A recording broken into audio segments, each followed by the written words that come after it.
श्रीमद् भगवद गीता के 13वें अध्याय प्रकृति के 3 गुण और इसकी श्लोक क्रमांक 3 से शुरू करेंगे। पहले 2 श्लोकों में भगवान ने बताया था जो इस ज्ञान को सीखता है वह दोबारा जन्म नहीं लेता है, भगवान के धाम चला जाता है, भगवान के गुणों से युक्त हो जाता है। एक भक्त प्रश्न कर रहे थे संबंध में और ये बात क्लियर नहीं हुई थी कि आत्मा की जो 2 गुण हैं, सत्य संकल्प और सत्य काम, ये क्या अर्थ है? तो एक जैसा लग रहा है। देखिए, सत्य संकल्प का अर्थ है कि भगवान की अलावा वह कोई इच्छा नहीं करता है, लेकिन भगवान जो उसकी इच्छा होती है वह भगवान की कृपा से पूर्ण हो जाती है। सत्य संकल्प का अर्थ समझ में आ रहा है? क्योंकि बेसिकली वो कहने का अर्थ है वो शुद्ध भक्त है। तो भगवान का स्वभाव ही है कि अपने भृत्यों की, अपने सेवकों की इच्छा के पूर्ण करने के अलावा और कोई कार्य नहीं करते। भगवान के अलावा भगवान के पास कौन सा कार्य है? अपने सेवकों की इच्छा को पूर्ण करने के अलावा कोई कार्य नहीं करते। वो और कुछ जानते ही नहीं है।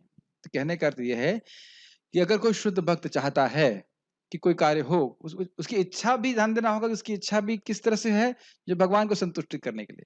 तो उस भगवान को संतुष्टि करने की इच्छा में अगर कुछ करना चाहता है, वो चाहता है कि इस प्रकार से हो जाए, तो वह हो जाता है। जैसे गिरिराज महाराज बता रहे थे कि वो एक लड़के के रूप में श्रील प्रभुपाद के सामने आए थे, सामान्य कॉलेज के लड़के के रूप में, और प्रभुपाद जी उनको देख करके सोचे कि लड़का इतना बुद्धिमान है, अगर ये भक्त बन जाता तो कितना अच्छा होता। और 1 साल के बाद जब प्रभुपाद दोबारा उस मंदिर में आए, जहां तक मुझे स्मरण आ रहा है बॉस्टन मंदिर में, तो देखा कि वो ब्रह्मचारी बन चुके थे और वो ज्वाइन कर चुके थे। ऐसे एक श्रीनिवास आचार्य के बारे में भी है ना, कौन?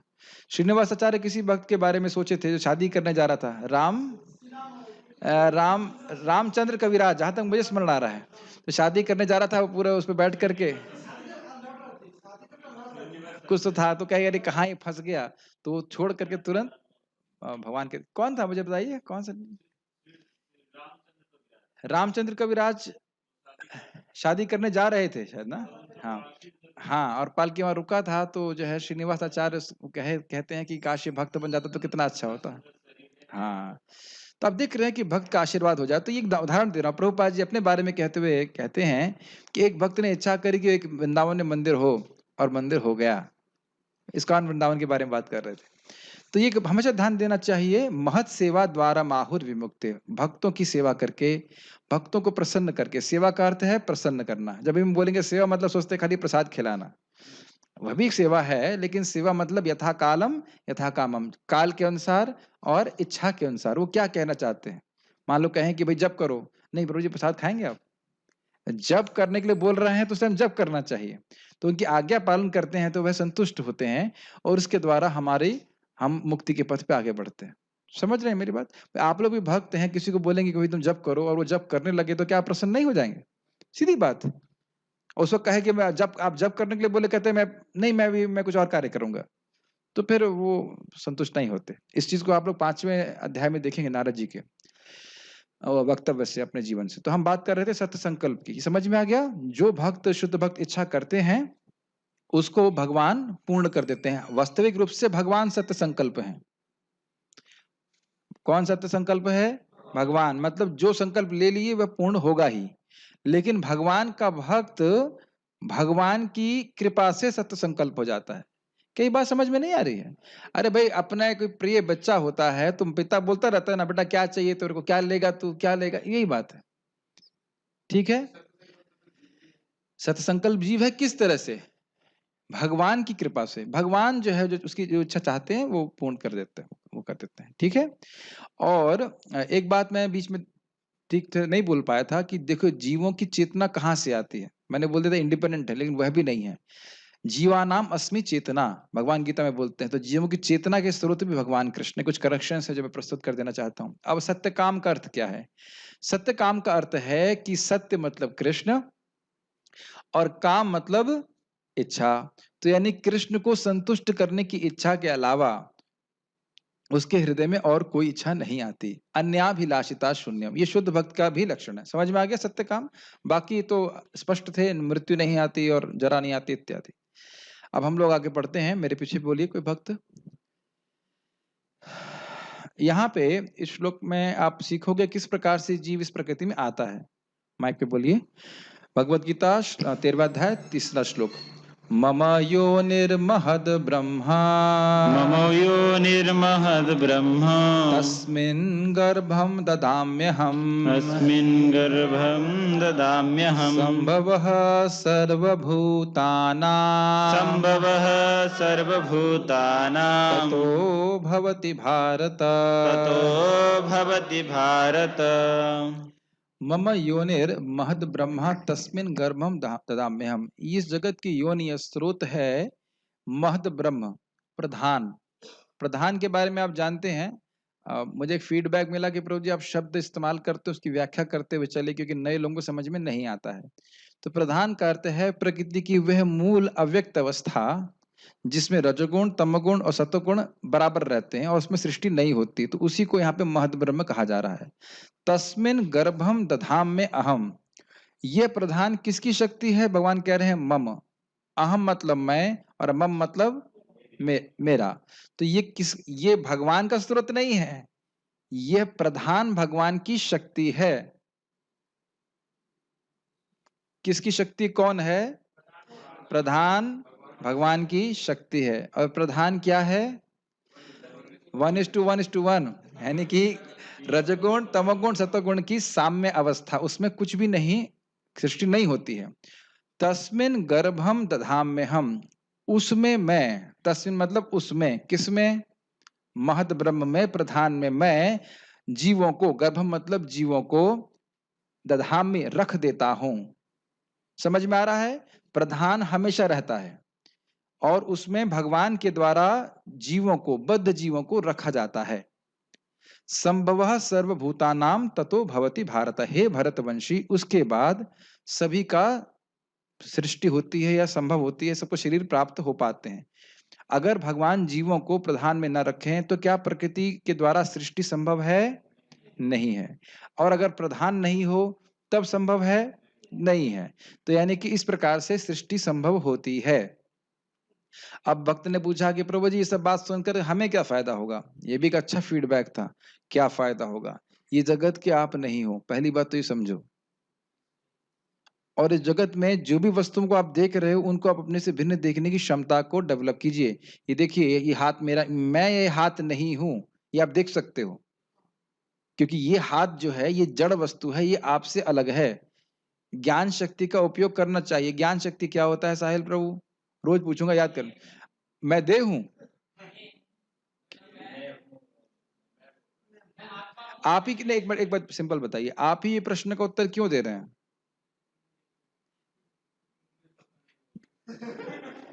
मेरा प्रश्न समझिए। मैंने कुछ पूछा और आपने ही उत्तर दिया, बाकी लोग या उत्तर देने का प्रयास कर रहे हो, बाकी लोग क्यों नहीं दे रहे हैं?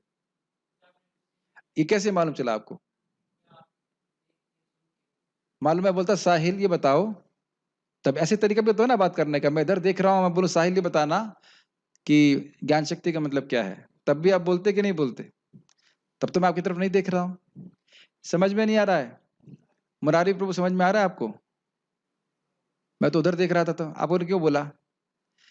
कितनी बार मैं बोल चुका हूं, मैं हूं और मैं आप साहिल नहीं है। मैं हूं और मैं अन्य से भिन्न हूं। कम से कम अगर याद नहीं हो रहा तो कॉपी लेके आइए, इसे लिख लीजिए, अगर याद नहीं हो रहा तो। ये बहुत स्पेशल गुण है।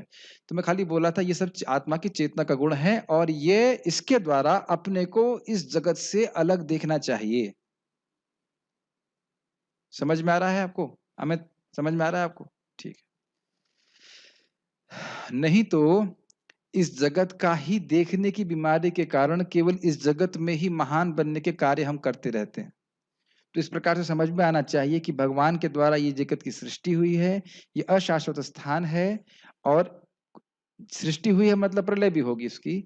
और मैं अनादिकाल से शाश्वत जीव हूं, मेरा स्थान कहाँ पे? वैकुंठ। इस श्लोक का एप्लीकेशन समझ में आ रहा है? एटलीस्ट मुझे इसका एप्लीकेशन इतना ही समझ में आ रहा है। आप लोगों को समझ में आ रहा हो तो आप बता देना। ठीक है, सृष्टि को सुन करके व्यक्ति समझता है। ओके, आगे बढ़ते हैं। अनुवाद। हे भरत पुत्र, ब्रह्म नामक समग्र भौतिक वस्तु जन्म का स्रोत है और मैं इसी ब्रह्म को गर्भस्थ करता हूं जिससे समस्त जीवों का जन्म संभव होता है। एक बात ध्यान रखना चाहिए, कि हर वस्तु ब्रह्म है, लेकिन उस ब्रह्म में भी थोड़े-थोड़े भेद हैं। भगवान परब्रह्म है, जीव ब्रह्म है और माया ब्रह्म है। 3 वस्तुएँ हैं। आध्यात्मिक जगत में जो ब्रह्म की बात की जाती है, वो पूरी तरह से स्पिरिचुअल है। जीवात्मा भी पूरी तरह स्पिरिचुअल है, लेकिन माया ब्रह्म जो है, प्रकृति ब्रह्म या महत ब्रह्म, इसके बारे में यहाँ बात हो रही है, वह जड़ है। क्या ये बात समझ में आ रही है, ये कठिन है? एक बात मुझे समझ में नहीं आ रही कि हमारा इंटरनेट स्टेबल क्यों नहीं रहता? चलिए, ये कौन से ब्रह्म से आया है मुझे पता नहीं है। चल रहा है?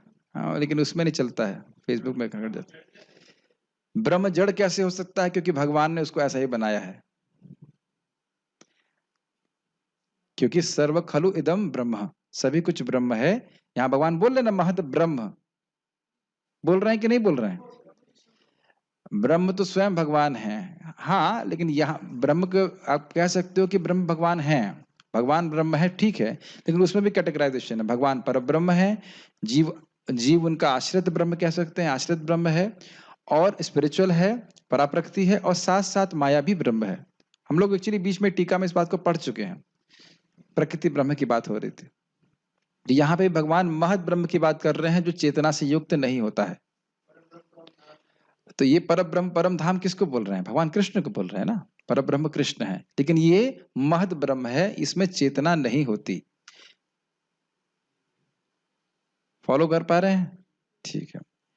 गीता भूषण टीका। अपने द्वारा कहे जाने वाले विषय की स्तुति करके और श्रोताओं में इसके प्रति रुचि उत्पन्न करके भगवान अब इस श्लोक में स्पष्ट कर रहे हैं कि भगवान ही जीव और प्रकृति के संयोग के कारण हैं।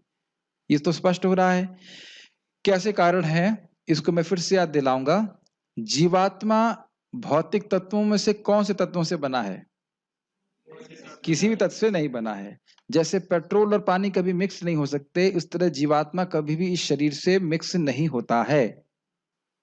लेकिन भगवान स्वयं एक अपनी अविद्या शक्ति अज्ञान को रचते हैं, जिसके द्वारा ये मानने लगता है कि वह शरीर है। परोपि मनुते, है वो पर, लेकिन वो मानने लगता है। तो इस प्रकार से भगवान जीव और प्रकृति का संयोग करते हैं। वास्तविक रूप से इस प्रकृति में रहते हुए भी जीव परे है, ना तो वह मन है और ना वह शरीर है और ना मन और शरीर के विकार है। इसको समझना बहुत जरूरी है। क्यों समझना बहुत जरूरी है? क्योंकि मानव जीवन का एकमात्र कर्तव्य है अपने स्वरूप को प्राप्त करने का प्रयास करना।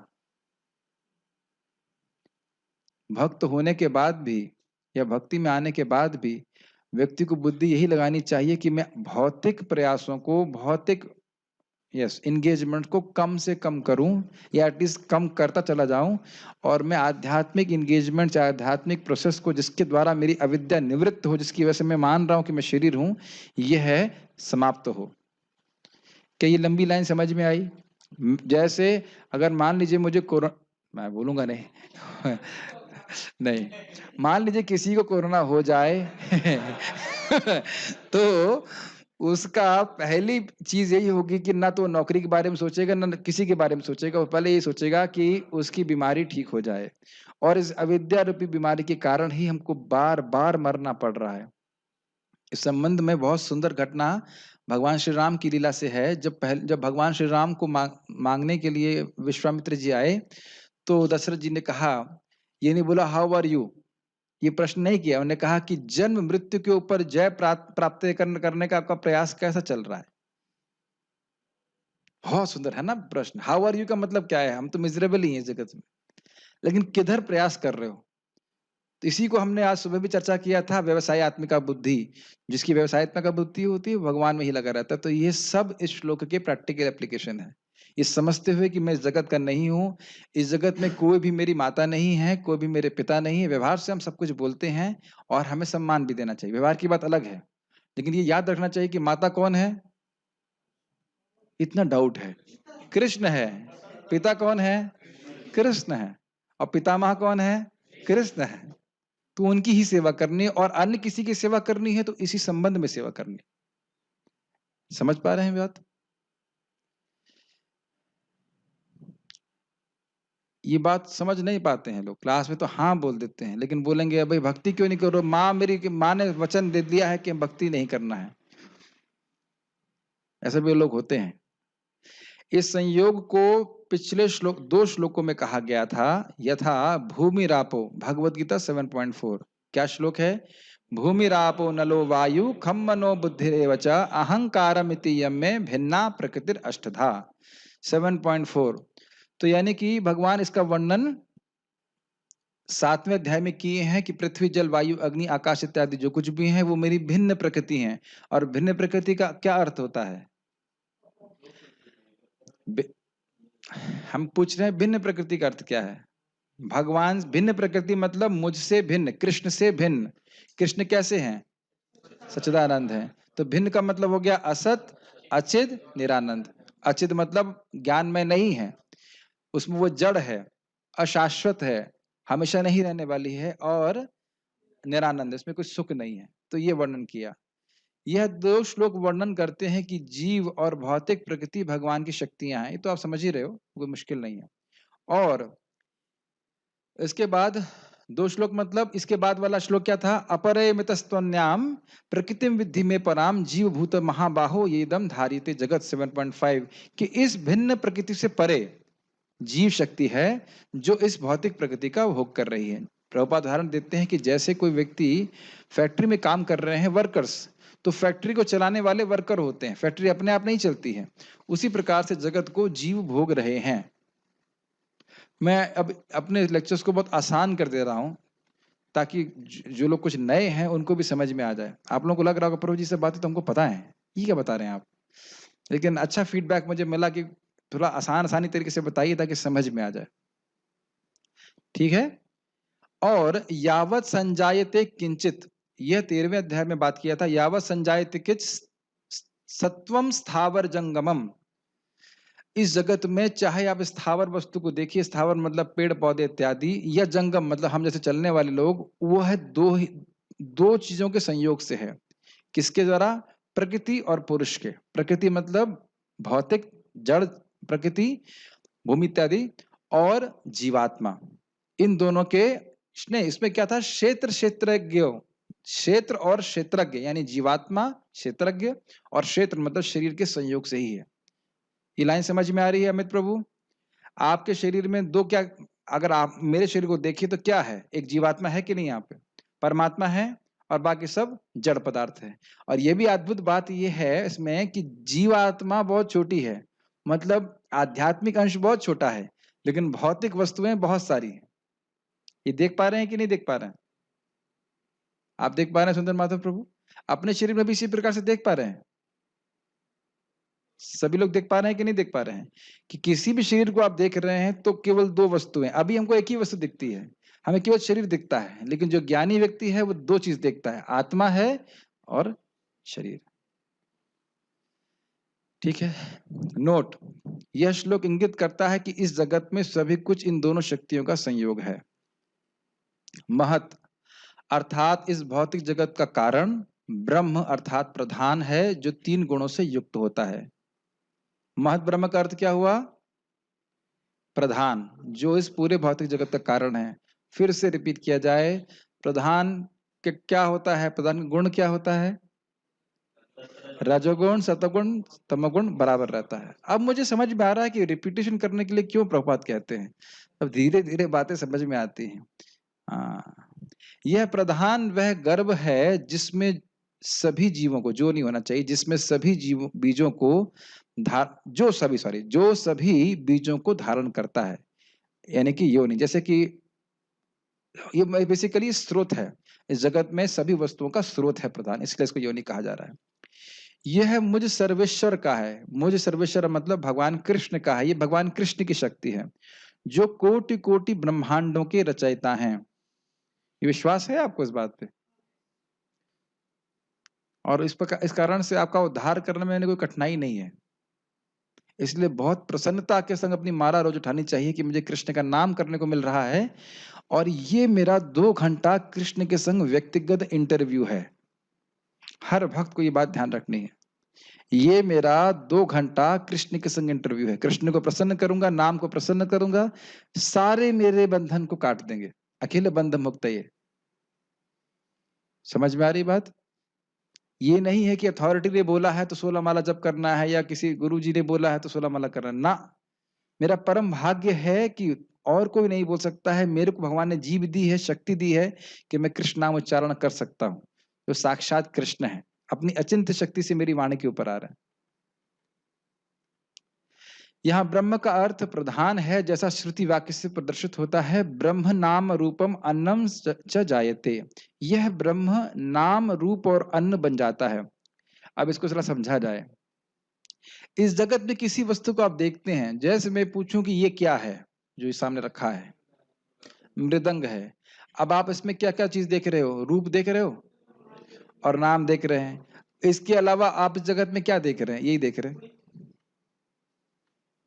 और ये सब कहां से आया? प्रधान से, जहां पे न तो रूप है न नाम है। क्या ये बातें समझने में कठिन हो रहा है?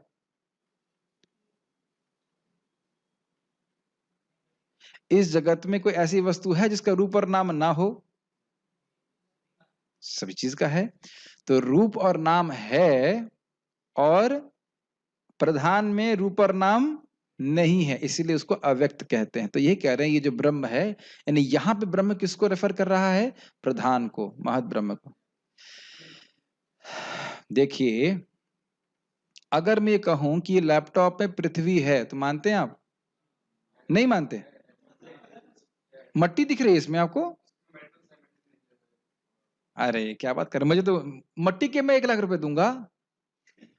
अगर कोई मैं ऐसे बोलने लग जाऊं तो आप क्या कहेंगे? प्रभु जी आप देख नहीं पा रहे हैं, चश्मे का नंबर बढ़ाइए। समझ पा रहे हैं? नहीं समझ पा रहे हैं? दिव्य दृष्टि नहीं है। हाँ, मेरी दिव्य दृष्टि नहीं, तो आप मुझे दीजिए दिव्य दृष्टि कि मैं देख सकूं कि इसमें मट्टी है। क्यों भाई, मट्टी दिख रही कि नहीं दिख रही इसमें? अरे सब ऐसे चुप बैठे, लग रहा है कि मैं मट्टी को क्लास दे रहा हूं। दिख रही है ना मट्टी? कैसे दिख रही है आपको? चलो 1 मिनट रुक जाओ। रोटी में मट्टी दिख रही है आपको? मट्टी की रोटी खा रहे हैं आप लोग? अब समझ में आ रहा है? जिस प्रकार से मिट्टी से मिट्टी ही अपने विविध रूपों में, अपने विविध कार्यों में व्याप्त है, ठीक है? उसी प्रकार से ब्रह्म यानी महद ब्रह्म प्रधान से ही सारे इंग्रेडिएंट्स, अवयव लिए जाते हैं, जिससे इस जगत के नाम और रूपों की रचना हो रही है। भाई ये नाम भी कहें तो ये शब्द है कि नहीं? नाम याद आ रहा है ना कि प्रधान की से ही एक तरह से शब्द की रचना होती है, आकाश तत्व का गुण होता है। सब भूल गए क्या? तो यानी कि शब्द की रचना हो रही है और रूप की रचना हो रही है। नहीं, अब अभी भी समझ में नहीं आया? आप समझ में नहीं आया तो फिर छोड़ दो, कोई बात। और अन्न बन जाता है, मतलब अन्न वस्तु भी बन जाता है। मुंडक उपनिषद। यह प्रधान जो योनि की तरह कार्य करता है, उसमें मैं असंख्य चैतन्य चिद कणों को स्थापित कर देता हूं। योनि का अर्थ हो गया स्रोत। तो जैसे बच्चा मां के गर्भ से प्रकट होता है, उसी प्रकार से ये पूरा जगत प्रधान से प्रकट होता है। क्या ये समझ में आ गया? ठीक है। अब कह रहे हैं असंख्य चैतन्य चिद कणों को स्थापित करते हैं। चैतन्य मतलब स्पिरिचुअल कॉन्शियस, चेतना से युक्त, और चिद मतलब हो गए ज्ञान में, और कण का मतलब हो गया आध्यात्मिक कण, यानी कि आत्माओं को। आत्माओं का साइज जो है वह छोटा होता है। तो यहाँ कह रहे हैं कि भगवान कह रहे हैं कि असंख्य अनगिनत जीवों को जो चैतन्य चिद कण है, spiritual atomic particle of consciousness, उनको भगवान प्रधान में स्थापित कर देते हैं। आप लोगों को लग रहा है कि मैं हिंदी बोल रहा हूं? इतना तो साहिल हिंदी बोल रहा हूं ना? ठीक। हाँ, कभी कभी मुझे इस पर थोड़ा क्रोध आता है। क्यों क्रोध आता है? कि अन्य वस्तु में भी कहूं कि मैं फॉर्मूला बताऊंगा जिससे 2 करोड़ रुपए मिल जाएंगे, तो सब बुद्धि लगाएंगे, लड़ लड़ के आएंगे। लेकिन भगवान के बारे में कुछ चर्चा हो रही है, तत्व के बारे में चर्चा होती, तो इंटरनली मन को बंद कर दिया जाता है। अब मैं कहूं कि मूर्ख हैं आप, तो कोई मिलेगा। मैं कहूं आपके पास बुद्धि नहीं है, तो मानेंगे कोई बात? कोई नहीं मानेगा। लेकिन बुद्धि को हमने बंद किया। जैसे कोई मुझसे शेर के बारे में बात करेगा, तो मैं बुद्धि को अंदर से बंद कर लेता हूं। बुद्धि को बंद नहीं करना चाहिए। आप थोड़ा समझने का प्रयास करो। कई बार समझाने का प्रयास किया। क्या कोई कठिनाई है इसमें? प्रधान है, भगवान इसमें दृष्टिपात करते हैं, जीवों को उसमें स्थापित कर देते हैं, जीवों को उसी से अलग अलग शरीर की रचना हो जाती है, शरीर प्राप्त हो जाते हैं। इसमें कोई कठिनाई है मुरारी प्रभु? समझ में आ रहा है? थोड़ा थोड़ा आपके संग भाषा की प्रॉब्लम है, बाकी लोगों को समझ में आ रहा है कि नहीं आ रहा है? ठीक है। जिसको पहले भूमि रापो नलो वायु आदि शब्दों से जड़ प्रकृति कहा गया था, उसी को यहाँ महत ब्रह्म कहा जा रहा है। इजी है। जिसको इतस्तु अन्याम श्लोक से चेतन प्रकृति कहा गया था, उसे यहाँ गर्भ कहा जा रहा है, क्योंकि ये सभी प्राणियों का बीज है। यानी कि इस गर्भ का मतलब हो गया इसमें जीव भी स्थापित है। भाई माँ के गर्भ में जो गर्भ होता है, एम्ब्रियो कहते हैं, उसमें जीव भी तो होता, तभी तो एम्ब्रियो कहते हैं।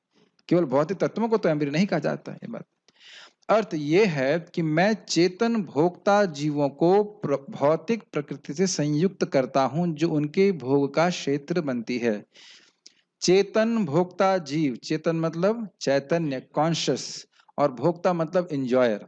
क्या हम लोग इस जगत में रहते हुए भौतिक प्रकृति का भोग कर रहे हैं या नहीं कर रहे हैं? यही बात बोल रहे हैं सुंदर माधव प्रभु। ये लाइन समझ में आई? चेतन भोक्ता कौन है? जीव है। और हमारा भोग क्षेत्र क्या है? बस इस प्रधान से या इन दोनों प्रकृतियों के संयोजन से या प्रधान में जीवों को स्थापित करने से घास से लेकर ब्रह्मा पर्यंत सभी प्राणियों की सृष्टि होती है। तो कुछ भी कठिन नहीं है। प्रधान से ही ब्रह्मा जी का शरीर और जितने भी शरीरों का निर्माण हुआ है वह उसी से हुआ, चाहे घास से लेकर ब्रह्मा जी। हाँ, एक इंटरेस्टिंग बात है, श्रीमद् भागवतम में नारद जी ब्रह्मा जी से प्रश्न करते हैं कि भगवान क्या केवल बड़े हैं? क्या भगवान केवल बड़े हैं या कुछ अलग हैं? कहने का अर्थ ये है कि जैसे मेरे पिता का शरीर भौतिक था और उनके पिता का शरीर भौतिक था, ऐसे पीछे चलते चले जाइए तो पहुंचेंगे ब्रह्मा जी। तो क्या ब्रह्मा जी के पिता का भी शरीर भौतिक है? नहीं। एक अद्भुत बात है कि ब्रह्मा पर्यंत सभी का शरीर भौतिक है। वो सूक्ष्म हो सकता है और अच्छा हो सकता है, लेकिन है वो भौतिक। लेकिन भगवान विष्णु का शरीर, शरीर नहीं कहना चाहिए, स्वरूप, वह पूरी तरह से सच्चिदानंद है। और इसको भी थोड़ा समझते हुए चलना चाहिए कि शरीर और स्वरूप में अंतर होता है। शरीर एक प्रकार का आवरण होता है, जैसा कि हमारा ये मेरा कुर्ता है, ये मेरा कुर्ता मेरे इस भौतिक शरीर को ढका हुआ है, और ये स्थूल शरीर मेरे सूक्ष्म शरीर को ढका हुआ है, और सूक्ष्म शरीर ने मुझको यानी आत्मा को ढका हुआ है। तो एक प्रकार का आवरण है, लेकिन भगवान का स्वरूप कोई आवरण नहीं है। इसीलिए भगवान भागवत में बोलते हैं, इदम शरीरम मम दुर्विभाव्यम, ये जो मेरा शरीर है ये बड़ा दुर्विभाव्य है, इसकी धारणा करना मुश्किल है। क्यों? क्योंकि हम लोगों को केवल शरीर की धारणा है। समझ रहे हैं? इसीलिए लोग सोचते हैं कि भगवान कृष्ण देखो युद्ध कर रहे हैं, उनके शरीर से रक्त निकल रहा है, और भगवान ऐसा लीला भी करते हैं कि वो इस प्रकार से सोचे ही। इसीलिए भगवान कह रहे हैं कि तत्व में समझना चाहिए। जैसे यहाँ हम समझ रहे हैं कि हमारा शरीर है, मैं जीवात्मा हूं, लेकिन भगवान और भगवान के स्वरूप में कोई अंतर नहीं होता है। इसको ही तत्व में समझना कहते हैं। समझ रहे हैं? गुड। ऐसा तो नहीं होता है कि 7:30 या आधे घंटे के बाद माइंड स्विच ऑफ हो जाता है। फॉलो करते रहना पड़ेगा आपको तात्पर्य। और ये भी निवेदन है कि प्रवचन सुनने के बाद आप हो सके तो, आपके पास फाइल है, आप इसको पीडीएफ में फिर से पढ़ें, तो फिर बातें रिफ्रेश हो जाएंगी। जो कान से आपने सुना है, जब आप उसको पढ़ते हैं तो बातें आसान हो जाती है समझने के लिए। तात्पर्य, यह संसार की व्याख्या है। जो कुछ घटित होता है वह क्षेत्र यानी शरीर तथा क्षेत्रज्ञ यानी आत्मा के संयोग से होता है। ये स्पष्ट है?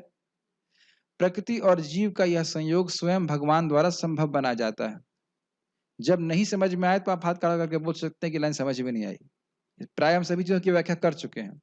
महतत्व ही समग्र समग्र ब्रह्मांड का संपूर्ण कारण है, और भौतिक कारण की समग्र वस्तु जिसमें प्रकृति के तीनों गुण रहते हैं, कभी कभी ब्रह्म कहलाती है। किसको ब्रह्म कह रहे हैं यहाँ पे? प्रधान। गुड बॉय, सीख गए हो। परम पुरुष इसी समग्र वस्तु को गर्भस्थ करते हैं। परम पुरुष मतलब भगवान कृष्ण। भगवान कृष्ण कह सकते हैं, लेकिन यहाँ पे परम पुरुष का अर्थ है भगवान महाविष्णु। यस, जो उनके भगवान कृष्ण के विस्तार है, उनसे अभिन्न है, जिससे असंख्य ब्रह्मांड संभव हो सके हैं। वैदिक साहित्य में मुंडक उपनिषद इस समग्र भौतिक वस्तु को ब्रह्म कहा गया है। तस्मात् एतद् ब्रह्म नाम रूपम अन्नम च जायते। अब आप ये बताइए कि ये आपने टीका में पढ़ा था कि नहीं? तो अब अगर हम लिख देंगे गीता भूषण टीका तो मन बोलने लगे ये तो बहुत कठिन होगी, ये तो बहुत कठिन होगी। लेकिन आप देखिए कि प्रभुपाद जी नहीं बोल रहे हैं। होता ये है कि जब कोई कठिन वस्तु आती है तो हम क्या करते हैं, नेक्स्ट, समझ में नहीं आई, नेक्स्ट। तो इस कारण से जब चर्चा होगी तो स्वाभाविक रूप से हमको लगेगा बड़ी कठिन विषय चल रहे हैं, लेकिन हुआ क्या कि जब मैं स्वयं पढ़ रहा था तो उन कठिन विषयों को मैं छोड़ता हुआ चल रहा था। अब समझ में आ रहा है कि ब्रह्म नाम रूप और अन्न के रूप में किस प्रकार से है। शानु प्रभु समझ पा रहे हैं? उसी प्रधान से इस जगत के सारी वस्तुएं आए हैं जो रूपों में दिख रही हैं, और उनके नाम भी शब्द आदि के द्वारा हम पकड़ते हैं, तो शब्द भी प्रधान के द्वारा ही सृष्टि हो रही है। परम पुरुष उस ब्रह्म को जीवों के बीजों के साथ गर्भस्थ करता है। स्पष्ट।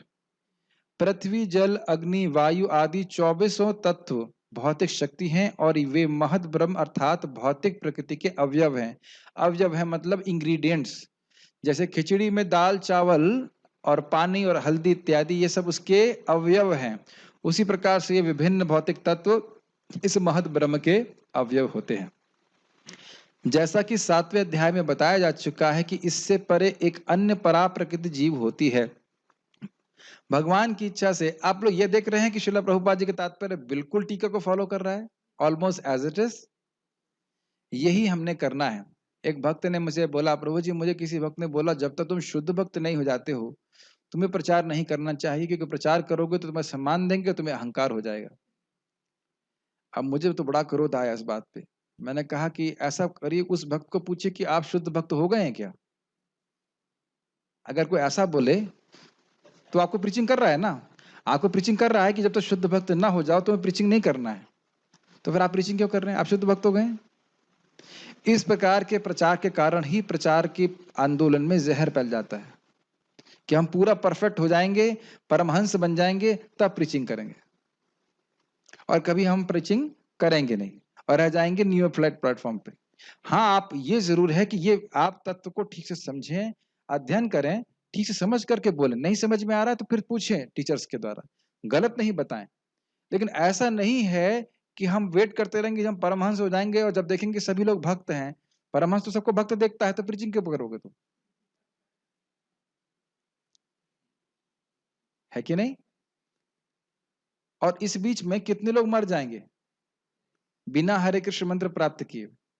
तो प्रभुपाद जी की शिक्षा कहीं पे भी नहीं है। आप कृपया मुझे प्रभुपाद ग्रंथों से कहीं भी दिखा दीजिए। ये पता नहीं कहां से उपज गया, मुझे बहुत क्रोध आता है इस बात पे। भाई आज मैं गीता भूषण से टीका से बोल रहा हूं, तो क्या जिंदगी में हमेशा मैं गीता भूषण टीका से बोल रहा था पहले दिन से। आप लोग को हमेशा गीता भूषण टीका से पढ़ाया है, तो आज मेरे को समझ में आ रही तो मैं इतना बोल रहा हूं। पहले केवल हम प्रभुपाद जी के तात्पर्य समझते थे।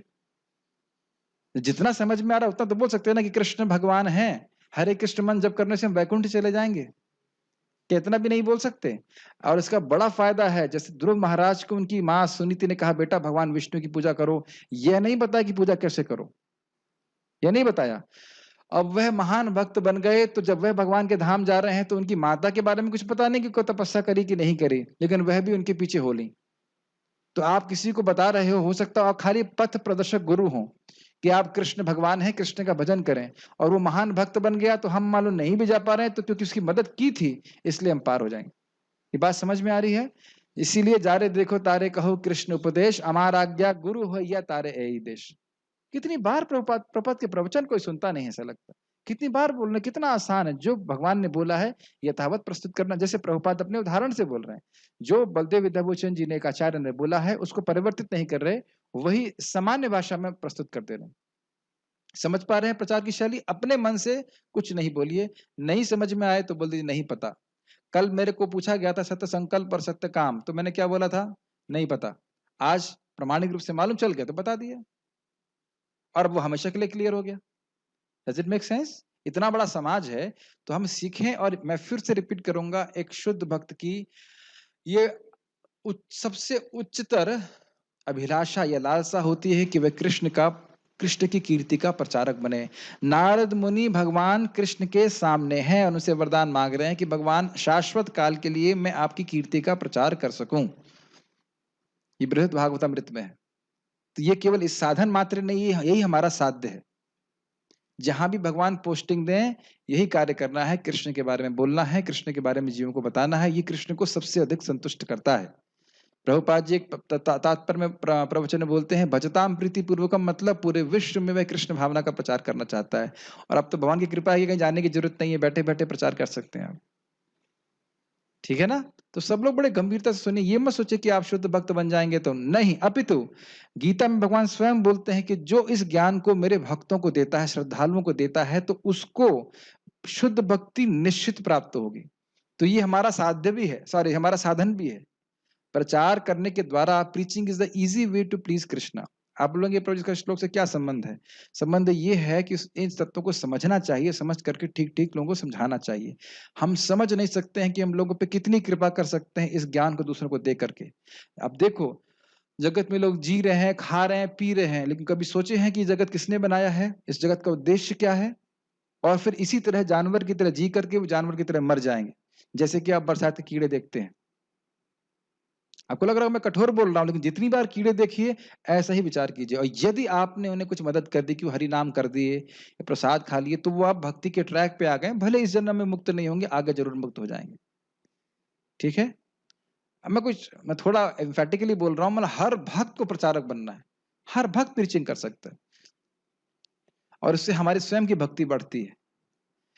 भगवान की इच्छा से यह परा प्रकृति भौतिक अपरा प्रकृति में मिला दी जाती है। इसके बाद इस भौतिक प्रकृति से सारे जीव उत्पन्न होते हैं। स्पष्ट है?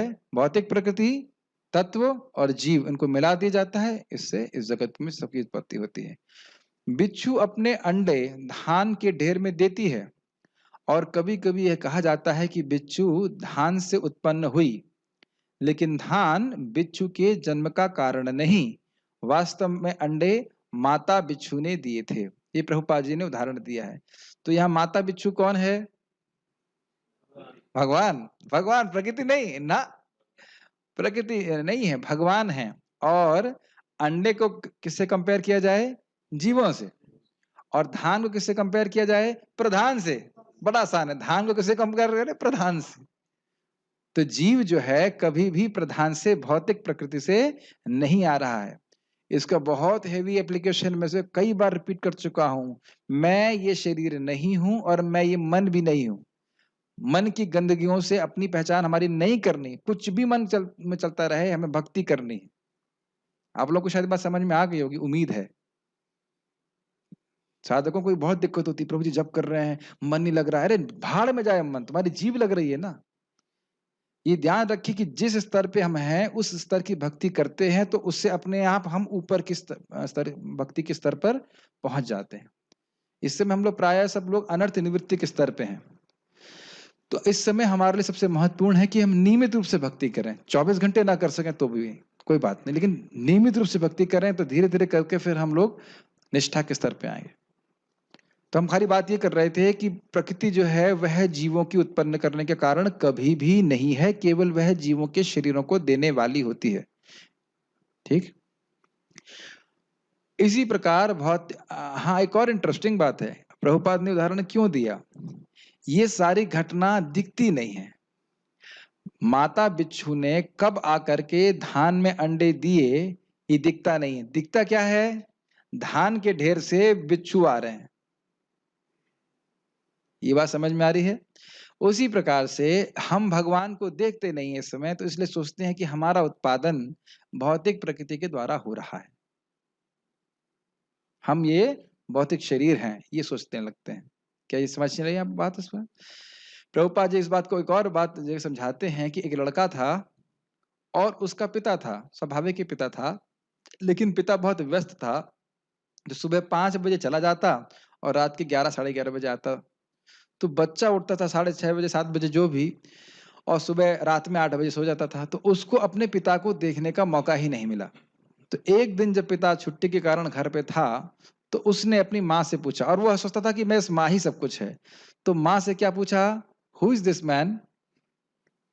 माता, ये कौन है? तो माता अगर कहे कि ये तुम्हारे पिता हैं, तो कहता है ये पिता का मतलब क्या होता है? ये समझ में आया? ये जीवों की स्थिति है, क्योंकि केवल माता जी मतलब दुर्गा जी को देखते हैं, इसलिए दुर्गा जी जय माता दी ही करते हैं। उन्हें केवल माता ही दिखाई पड़ती है। लेकिन आप जानते हैं कि माता केवल जन्म नहीं दे सकती है, पिता का होना आवश्यक है। और वो पिता कौन है? भगवान कृष्ण। ठीक है ना? ठीक है। इसी प्रकार भौतिक प्रकृति जीवों के जन्म का कारण नहीं होती। इसको थोड़ा और समझाना पड़ेगा। देखिए, जीवों के जन्म का कारण नहीं होती है। Maybe this can be switched off, it is too cool. अ, लेकिन प्रकृति उपादान कारण होती है, काल निमित्त कारण होता है। इसका अर्थ समझ लेना चाहिए। जैसे ये मृदंग किन वस्तुओं से बना है? मिट्टी से और खाल इत्यादि से बना है, तो यह इसके उपादान कारण हुए। कौन से कारण? उपादान कारण। किन वस्तुओं से वस्तु बनी हुई है। और चक्का समझते हैं? चक्का कुम्हार का, उस पे रख करके इसके मट्टी के फ्रेम को बनाया गया। ये बात समझ में आ रही है? तो जो करण है वह है निमित्त कारण। करण मतलब जिसके द्वारा ये बनाया गया है। तो यह है काल शक्ति। काल शक्ति क्या है? निमित्त कारण। और प्रकृति है उपादान कारण। पार्थ प्रभु, उपादान कारण का अर्थ क्या होता है? प्रकृति तो है, लेकिन उपादान कारण का मतलब क्या होता है सामान्यतः? उपादान कारण का अर्थ क्या होता है? मृदंग के संबंध में अगर मैं कहूं कि उपादान कारण कुछ है इसका, तो क्या है?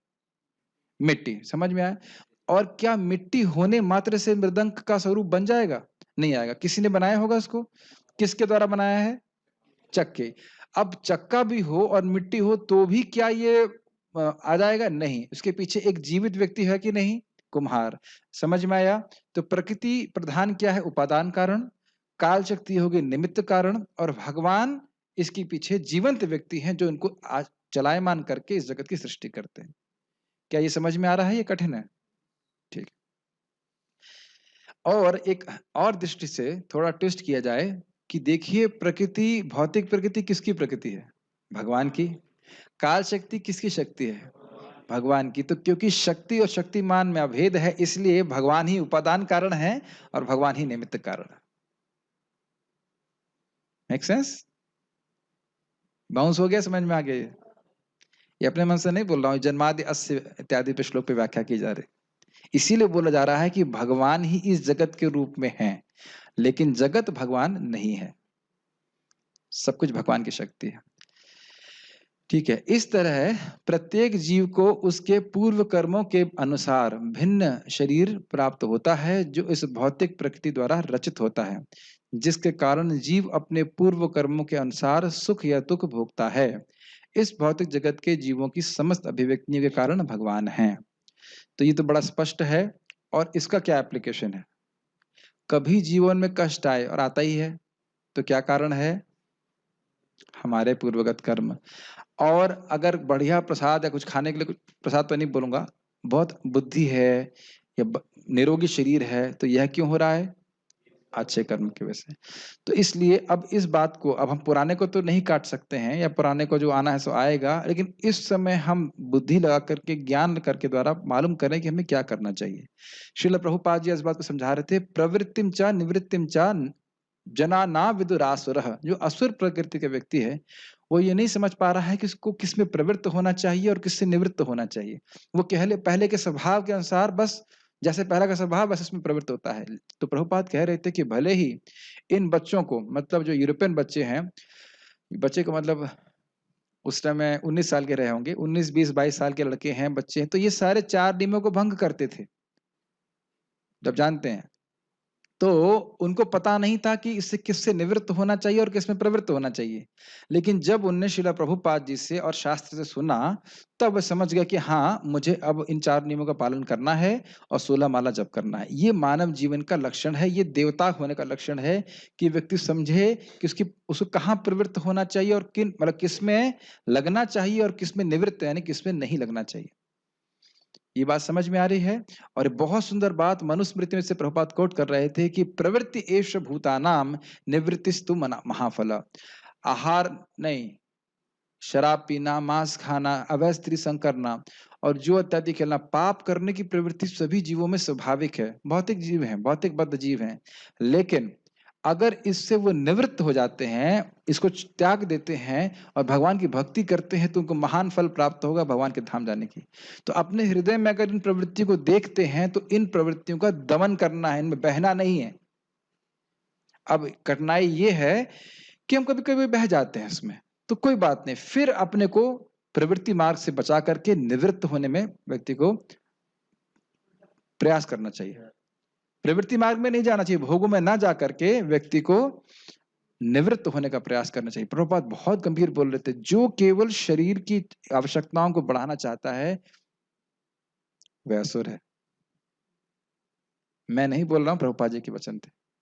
और जो शरीर की आवश्यकताओं को कम करके केवल शरीर को चलाने भर मान करके भगवान की भक्ति करता है तो असुर है। तो जितना हम भगवान की भक्ति करेंगे इस शरीर के माध्यम से, उतना ये सब गुण समझ में आने, गुण प्रकाशित होंगे और ये सारी बातें समझ में आने लग जाएंगी कि मैं किस प्रकार से दुख भोग रहा हूँ, कैसे मैं शरीर नहीं हूँ, ये सब कुछ स्पष्ट होगा। मैं एक बात बोल के रुकूंगा, आज समय नहीं दूसरा श्लोक लेने के लिए, कि देखिए प्रभुपाद इसको समझाते हैं दूसरे स्कंद में, हरि नाम के जप का ये प्रत्यक्ष प्रभाव ये है कि व्यक्ति भौतिक चेतना से कि मैं शरीर हूं, इससे वह मुक्त हो जाता है। ये थ्योरी नहीं है, ये थ्योरी नहीं है, ये एक सत्यता है। भले ही शुरुआत में समझ में नहीं आता ऐसे कैसे हो जाएगा, लेकिन फिर से स्मरण कीजिए, यह अविद्या भगवान ने रची है, और जब हम भगवान का नाम जप करते हैं तो भगवान स्वयं ही इस अविद्या को नष्ट कर देंगे। तो जैसे हम लोग स्वप्न से जग जाते हैं तो सबको समझ में आ जाता है ना कि मैं कौन हूं, ऐसे ही हम लोग एक दिन जगेंगे। अभी आप जग रहे हैं, अभी हम सोए हुए हैं। आप इसको नारद जी के वक्तव्य में देखेंगे, कह रहे हैं कि जैसे ही मेरा ज्ञान नष्ट हुआ तो तुरंत मैं समझ गया कि केवल अज्ञान के ही कारण मैं अपनी पहचान स्थूल और सूक्ष्म शरीर से कर रहा था। तो इस प्रकार की चर्चा के द्वारा व्यक्ति समझता है कि ये जगत शाश्वत सत्य स्थान नहीं है, सत्य स्थान वैकुंठ है, इसकी सृष्टि करी गई है ताकि मैं दुख भोगता रहूं और अंततोगत्वा दुख भोग करके समझूं कि मेरा भगवान से क्या संबंध है, भगवान की भक्ति करने का मौका मिले। ये सब बातें हम आपसे सीख रहे हैं। ठीक है, आगे हम इसकी चर्चा फिर कल करेंगे। कोई प्रश्न अगर किसी भक्त का है, मैं एक बार जूम पे चेक कर लेता हूँ किसी का है। यानी कि जो व्यक्ति भक्ति कर रहा है उसको याद रखना चाहिए कि सबसे महत्वपूर्ण कार्य उसका भगवान इस अविद्या से निवृत्त होना है। 84 लाख जीवों में महत जोनि जीव ब्रह्म की भी है, क्या क्यों कि भगवान उनके गर्वास करते हैं, इस पे प्रकाश डालें। आपके प्रश्न समझ नहीं पाया, लैंग्वेज का प्रॉब्लम है। आपको समझ में आया प्रश्न? नहीं समझ में आया तो ठीक है, बहुत बहुत धन्यवाद। और हाँ, कुछ प्रश्न? यस, कोई प्रश्न है? हाँ बोलो। प्रभु जी, जैसे आप बता रहे थे कि हम मन नहीं है, मन को न समझ के हम शरीर भी नहीं है, आत्मा है। मैं कुछ डिवोटी से बात कर रहा था तो वो लोग बोलते हैं कि मैं जब कुछ दिन करते हैं, फिर जब करते करते छूट जाता है, फिर करने का मन नहीं करता, फिर छूटा रह जाता है। दे आर वो अभी सुन रहे हैं वो प्रवचन। ओके, तो ऐसा हाँ। क्या होता है? हम भी सोचते हैं हम कन्विंस करें उनको, लेकिन लगता है कि हाँ वो भी मजबूर हैं, वो भी नहीं कर पाते हैं अपनी जगह जैसे भी हैं। तो उसको मतलब कैसे समझे कि हमारे कुछ दिन हो रहा है, रेगुलरिटी टूट रही है, फिर से उसको कैसे जोड़ते हैं? ठीक है, अच्छा प्रश्न है कि हमारा हम जानते तो हैं कि हमें जप करना चाहिए, लेकिन हम जप नहीं कर पाते हैं। घर छोड़ दीजिए, आश्रम ज्वाइन कर लीजिए। सुन रहे हैं? कोई है यहाँ पे? कह रहे हैं कि जप नहीं हो रहा है घर पे तो घर छोड़ दीजिए, आश्रम ज्वाइन कर लीजिए। और अब तो प्रसाद भी बहुत अच्छा हो गया है। पहले हमारे यहाँ के मंदिर के ब्रह्मचारी बड़े दुखी रहते थे, अरे भाई चपाती बड़ी कच्ची है। अब तो भक्त लोग बड़ी अच्छी चपाती बना रहे हैं, सब डिबूटी बना रहे हैं। हमारे एटलीस्ट चपाती बनाने वाले सारे 16 माला जप करते हैं, और दाल सब्जी बनाने वाले, ये भी देखो भगवान ठाकुर जी इच्छा पूर्ण करते हैं। मेरी बहुत इच्छा थी कि हम लोग भक्तों को बढ़िया चपाती खिलाएं, घर छोड़ करके आए, चपाती भी नहीं मिलती लोगों को, तो भगवान ने इतनी अच्छी व्यवस्था कर दी। और ये तो आप विश्वास कीजिए, अभी मैं 1.5 महीने पहले जब लॉकडाउन चल रहा था तो मैंने करुणामृत प्रभु और पीताम्बर प्रभु, आप सब लोग बैठे थे, मैंने कहा मेरी इच्छा है कि यादवपति प्रभु हम सब लोग मिल करके किचन को टेक ओवर कर लें और बढ़िया प्रसाद बनाएं। और देखो, हम लोग नहीं चाहते थे, हम पर फोर्स किया गया है, तुमको किचन चलाना ही पड़ेगा। ठीक है, चला लेते, और भगवान की कृपा से सब चल रहा है। तो भगवान के भक्तों की सेवा करने की इच्छा। और ध्यान रखिएगा, जो लोग चपाती बना रहे हैं, ये ध्यान रखिए, आपको कोई बोले या ना बोले, जो वैष्णव प्रसाद खा के प्रसन्न हो रहा है, बस उसकी तृप्ति के संग आपके भक्ति के पॉइंट्स बढ़ रहे हैं।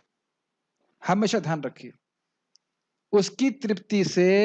और हर, चाहे बड़ा हो छोटा, कोई, सभी तो खा रहे हैं चपाती, और इस समय तो कितनी कठिन अवस्था है।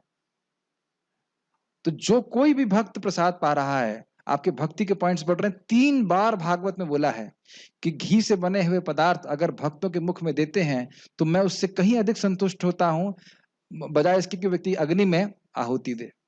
तो मैं खाली ये बोल रहा हूँ कि भगवान, मैं बात क्यों बोलने लग गया था कि आश्रम आ जाओ तो रोटी भी बढ़िया मिल रही है, तो कहा नहीं प्रभु जी वहां भी मजबूर हूं, तो फिर मजबूर में पड़े रहो, सड़ते रहो, महत ब्रह्म में क्या कहा जा सकता है? समझ रहे ना मेरी बात? या तो भाई जैसे मैं आपको उदाहरण दे रहा हूँ कि हमारे जैसे हम आकाश प्रभु को हम पकड़ते रहते हैं कि आईएएस की तैयारी कर रहे हैं, तो मजबूरी है ना कि हम आधे घंटे से तो हम क्वालिफाई होने वाले नहीं, आधे घंटे पढ़ने से हो जाएगा नहीं। तो व्यक्ति इस प्रकार से इतना मजबूर है नहीं जितना हमने अपने आप को बना लिया है कि हम ये नहीं कर सकते, हम वो नहीं कर सकते। प्रभुपाद जी से भी ऐसा प्रश्न किया गया था कि प्रभुपाद मेरे पास संकल्प नहीं है, डिटर्मिनेशन नहीं है। अब प्रभुपाद जी का वचन तो आप सुनना भी नहीं चाहेंगे, सुनना चाहेंगे? सुनना चाहेंगे? कहते हैं if you do not have a determination then you are an animal. अगर आपके पास संकल्प नहीं है तो आप जानवर, जानवर से कैसे कराएंगे? तो इतने कमजोर हम है नहीं जितना अपने को बना लिया है। अभी मैं एक भक्त को बोल रहा था, हमने कहा क्यों भाई?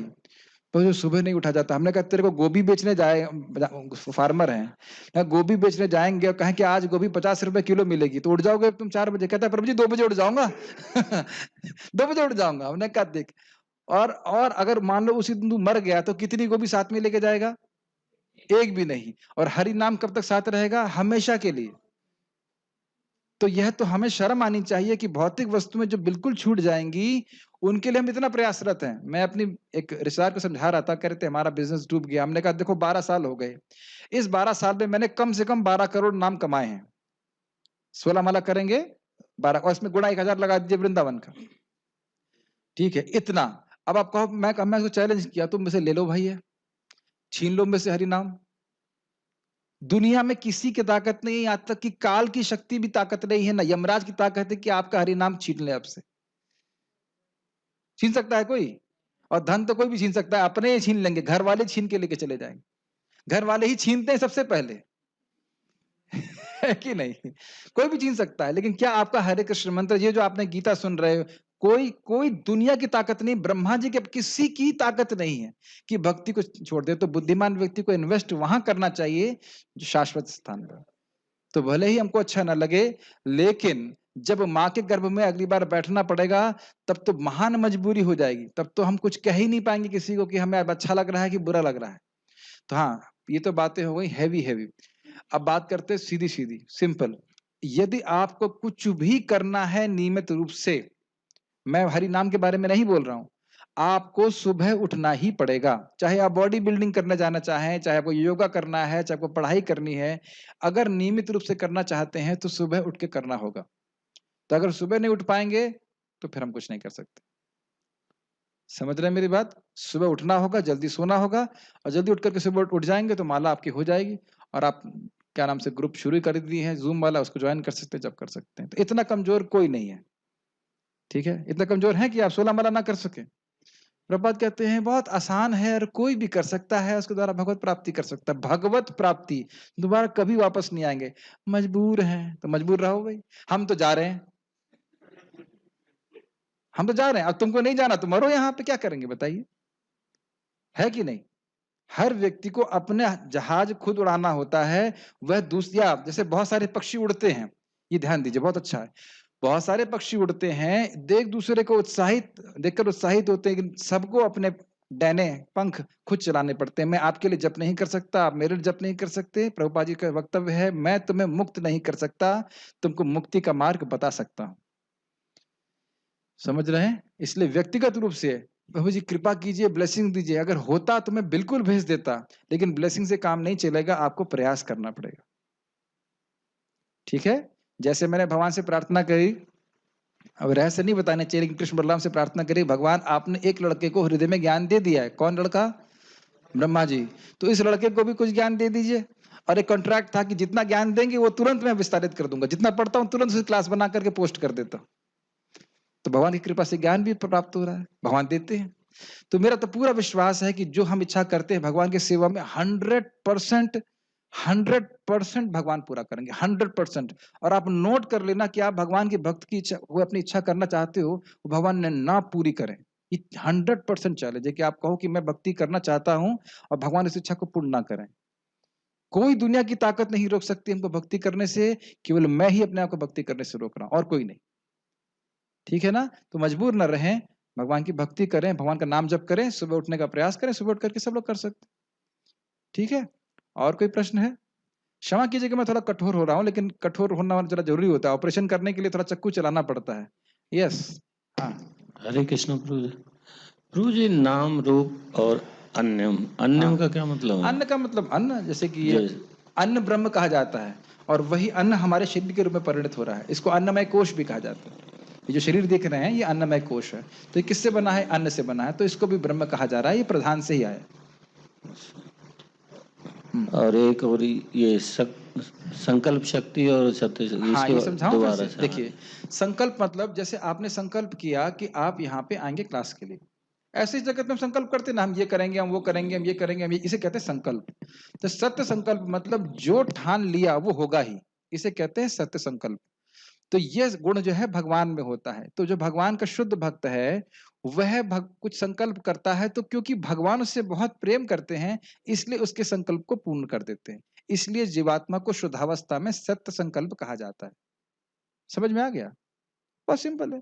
जैसे मैंने देखा था, एक भक्त आए होटल से, वो अनिरुद्ध व्यास जी आए थे, तो उनकी लड़की छोटी सी थी, तो बोले मेरी बेटी क्या लेगी, क्या मेरी बेटी चूड़ी लेगी, क्या चॉकलेट लेगी? तो यानी कि पिता का स्वाभाविक प्रेम है कि अपने बच्ची के लिए क्या दे दे। ये बात समझ रहे हैं? क्या बच्चे के पास शक्ति है कि वो चूड़ी खरीद ले या आइसक्रीम खरीद ले? ना, लेकिन पिता के पास सारे पैसे हैं, समर्थ पिता है। उसी प्रकार से कृष्ण समर्थ हैं, सर्व समर्थ हैं। जैसे कि आप जानते हो, वसुदेव दत्त ने कहा कि हे चैतन्य महाप्रभु, आप सभी जीवों का उद्धार कर दीजिए, मैं नरक भोगूंगा। तो महाप्रभु ने कहा नहीं, कृष्ण इतने क्या कहते हैं, असमर्थ नहीं है। तुम्हारी इच्छा है तो उनकी इच्छा मात्र से सभी जीवों का उद्धार कर दिया। इसी तरह प्रहलाद महाराज की इच्छा मात्र से सभी जीवों का उद्धार कर दिया। आप मेरी बात समझ रहे हैं? इसीलिए जब श्रीला प्रभुपाद ने बोला है कि 16 माला जप करके, 4 नियमों का पालन करके इसी जन्म में भगवान के धाम चले जाएंगे, तो मतलब आप चले ही जाओगे। यही बात जयद्वैत महाराज ने पूछा था प्रभुपाद से, साक्षात पूछा था। वो बोले थे यहाँ पे, बोले कि मैंने प्रभुपाद से पूछा कि प्रभुपाद ये तो बड़ा आसान लगता है, 16 माला जप करो, 2 घंटा 4 नियम का पालन करो, भगवान के धाम चले जाओ, बड़ा आसान लगता है। तो प्रभुपाद घूमे और अपनी डंडी को से दबा के बोला, तुम्हें क्या लगता है मैं तुमसे धोखा करने के लिए आया हूं? तो एक जीवन करके देखिए, फिर मर के देखिए कि क्या मिलता है। लोग तो हल्का छू रहे हैं भक्ति को तो उनको स्वर्ग प्राप्ति हो रही है। मैं उस पर कहानी नहीं सुनाना चाहता। हल्का स्पर्श हो रहा है तो, किसी ने हाथ हिला दिया तो नरक से वापस आ जाते हैं। संकीर्तन हो रहा है, उसको देख के खुश हो गए तो वापस आ, किसी ने प्रसाद खा लिया तो मुक्त हो गए। एक सच्ची घटना बता रहा हूँ, प्रभुपाद जी की शिष्या हैं, उनके पिता हवाई में मर रहे थे और जिंदगी भर पाप ही किए। तो वो तो भक्त हैं, डिवोटी हैं, तो मर रहे थे इतने बोले, अरे वो मुझे लेने के लिए आ रहे हैं, अरे वो मुझे लेने के लिए आ रहे हैं, ऐसे करके बोलने चालू किया। कौन आ रहे थे? यमदूत। तुरंत उन्हें यमुना जी का जल उन पर छिड़क दिया, वो चले गए। और फिर उसके बाद जब वह होश में चले, वो जादुई जल क्या था? और ये शास्त्र में सुनते हैं, यमराज जी की बहन यमुना का उनको वरदान दिए कि जो तुम्हारे जल का स्पर्श करेगा वह मेरे को कभी दर्शन नहीं कर सकता। बताइए, तो केवल एक बार जल स्पर्श करने से लाभ हो रहा है, और आप जिंदगी भर हरि नाम करेंगे तो भगवान के धाम नहीं जाएंगे, वो भी भगवान के धाम में बैठ करके। तो केवल श्रद्धा की बात है, श्रद्धा से जप करते रहे, दृढ़ता से करते रहे। ये मेरे जीवन की सबसे महत्वपूर्ण चीज है। जीवन का उद्देश्य क्या है? इस्कॉन के डिवोटी के लिए 16 माला जप करना, ऐसे पकड़ना चाहिए, चाहे किसी भी आश्रम में हो। एकदम पकड़ लीजिए इसको। न नाम सम व्रत, न नाम सम यज्ञ, न नाम सम तप, ना इसके नाम जप के समान ना कोई तप है, ना यज्ञ है, ना व्रत है। सोना नहीं है, सोना नहीं है, एकदम एकदम पकड़ी तरह से नहीं चलेगा। सोना नहीं चलेगा, कोई कॉम्प्रोमाइज नहीं इसके ऊपर। मैं इतना कठोरता से बोल रहा हूं कि अगर ये साधना कर ली, मैंने आपको कोटेशन दिया था कि जपने व संसिद्ध्यात्, अगर जप कर रहा है तो उसी से सिद्धि प्राप्त हो जाएगी, चाहे कुछ करो या कुछ ना करो। प्रभुपाद जी अपने तात्पर्य में इस प्रकार से बताते हैं, मैं आपको दिखा सकता हूँ सब बातें, कि जो किसी भी तरह से कैसे भी नाम उच्चारण किया जाए, व्यक्ति को, जीव को मुक्त कर ही देगा। आप लोग तो भक्ति कर रहे हैं, तो इसलिए कैसे भी नाम उच्चारण नहीं करना है, अच्छे से नाम जप करना है। तो प्लीज इस बात को बड़ी गंभीरता से लें सभी लोग, जिन लोगों को भी सुनाई पड़ रहा है। इस 16 माला का जब केवल 2 घंटा है, 2 घंटा अभ्यास करके अगर भगवत प्राप्ति हो जाए तो उससे सस्ता क्या जुगाड़ है। मेरे गुरु महाराज समझ में कहते हैं, कलयुग में हमारा सबसे बड़ा दुर्भाग्य ये है कि हम अपने सौभाग्य को नहीं समझ पा रहे हैं। समझ में आ रहा है? तो जो बुद्धिमान है वह समझ लेंगे, भगवान का नाम उच्चारण करके भगवत प्राप्ति करेंगे। इस महद ब्रह्म में टिके नहीं रहेंगे। आपको लग रहा है मैं डांट रहा हूं, मैं डांट नहीं रहा हूं, just my eagerness and naturally when you chant very nicely, आपके हृदय में श्रद्धा आ जाती है कि नाम ही सब कुछ है, नाम के द्वारा ही मेरी गति हो जाएगी। ठीक है, समझ पा रहे हैं? पता नहीं आपने प्रश्न क्या था मुझे पता नहीं, लेकिन मैं कुछ चीज बोल गया भगवान के नाम के ऊपर। ठीक है, ठीक है, यहाँ पे रुकते हैं। बहुत बहुत धन्यवाद। एक मिनट, किसी का प्रश्न है क्या? सेकेंड। ओके, नहीं कोई प्रश्न नहीं है, we shall stop here. Shrimad Bhagavad Gita की जय, श्रील प्रभुपाद की जय। We'll start our English class now, so those